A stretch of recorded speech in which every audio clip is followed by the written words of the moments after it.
Magandang umaga, kumusta po? Narito po ulit ang update natin para sa lagay ng ating panahon.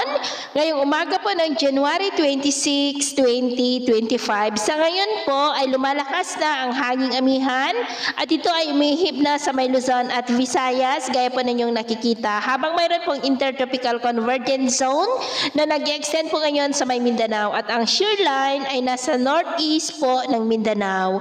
At sa ating long range forecast, consistent pa rin na walang bagyo na namamataan na tatawid po sa ating kalupaan for the next 2 weeks. At sa lagay po ng ating panahon, ngayong madaling araw ay may mga isolated rains sa ilang bahagi ng Cagayan, Isabela, Infanta, Polillo Island, Camarines Sur, Catanduanes, Romblon, Calapan, Palawan, Cadiz, Southern Leyte, Surigao Provinces, Mati, Zamboanga Peninsula at Sulu Archipelago. At mamaya po ay asahan pa rin natin ang pagsikat ng araw sa malaking bahagi ng ating bansa pero may tsansa pa rin ng cloudy skies with isolated rains dyan po sa may Caraga, epekto ng shear line, at cloudy skies with isolated rains rin sa may Southern Leyte, ilang bahagi ng Zamboanga, Sulu Archipelago, Palawan, Cadiz, Northern Samar, Catanduanes, Infanta at ilang bahagi lamang ng Cagayan. At mamayang hapon posible pa rin